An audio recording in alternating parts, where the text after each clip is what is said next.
What compromises created the Maastricht and Lisbon Treaties? Imagine trying to build a big, united Europe where every country has its own ideas and worries. That's what the leaders faced when creating the Maastricht and Lisbon Treaties. These agreements are like the rulebooks that shaped today's European Union. But they didn't come easily. Countries had to find common ground, even when their interests clashed. The Maastricht Treaty, signed in 1992, was a major step. It created the European Union and introduced the idea of European citizenship. Countries also agreed to work together on foreign policy and justice.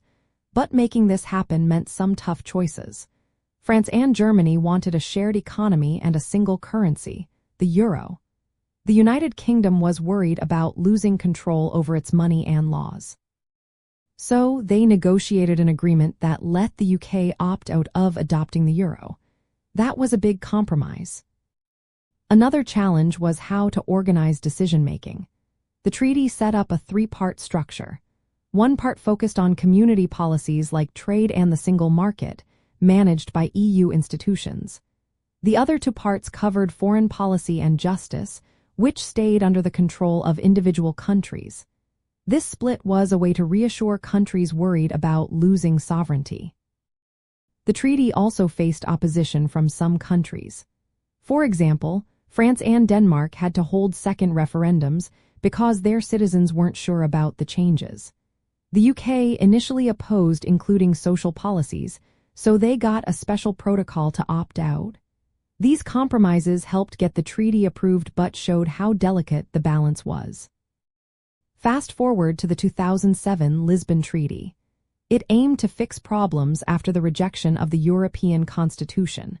Leaders wanted a more efficient and clearer system. They agreed on creating a permanent president of the European Council and a high representative for foreign affairs. These roles helped give the EU a stronger voice in world affairs. But not everyone was happy. Countries like the UK and Poland secured opt-outs from parts of the treaty, especially the Charter of Fundamental Rights, to keep control over their laws. The Lisbon Treaty also changed voting rules in the Council of the European Union. It made it easier for larger countries to have influence but still protected smaller nations. Plus, it allowed groups of countries to work together in specific areas without needing everyone's approval. This was a way to let countries move forward at different speeds. Both treaties show how European countries have always had to find middle ground. They had to balance the desire for closer unity with the need to protect their own interests. These agreements weren't perfect, but they helped shape the European Union we see today. They reminded us that building a united Europe is a process of negotiation, compromise, and sometimes patience.